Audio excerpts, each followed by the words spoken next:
પ્રણામ પુણ્યશાળીઓ. આપણે બધા સૌ જીન પૂજા કરતા હોઈએ છીએ. શાસ્ત્રમાં મનજ્ઞાનની સજ્જાઈથી આપણે સૌ બધા અવગત છીએ. તેમાં જ્ઞાન, ધ્યાન, ક્રિયા અને ભક્તિયોગ બતાવવામાં આવ્યા છે, જેમાં જીન પૂજા એ ભક્તિયોગનો એક ભાગ છે. આપણા શાસ્ત્રોમાં પૂજાના અનેક પ્રકાર છે: પંચોપચારી, 17 ભેદી, 64 પ્રકારી, 99 પ્રકારી અને 8 પ્રકારી.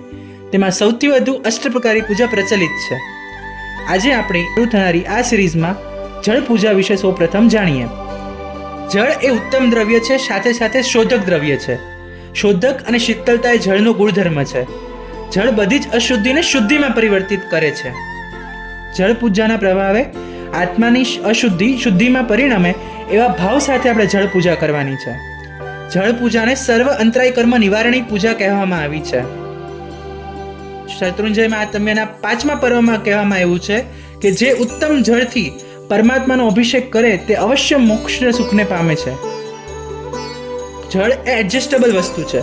કોઈ પણ પાત્રમાં આપણે જળને નાખો તો એ એડજસ્ટ થઈ જાય. તો આપણે પરમાત્મા પાસે એવી માંગણી કરવાની છે કે હે પરમાત્મા, તારી આ જળ પૂજાના પ્રભાવે હું કોઈ પણ સંયોગોમાં, કોઈ પણ વિપરીત પરિસ્થિતિમાં આપણે સમાધિમય અને એડજસ્ટેબલ રહી શકું.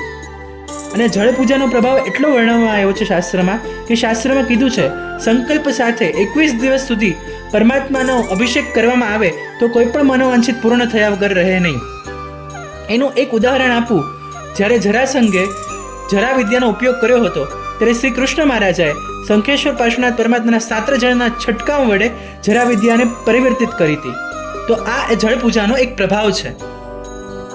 તો આપણે પરમાત્મા પાસે એ જ માંગીએ કે જળ પૂજાના પ્રભાવથી આપણા સર્વના અભ્યંતર કર્મમળ નાશ પામે.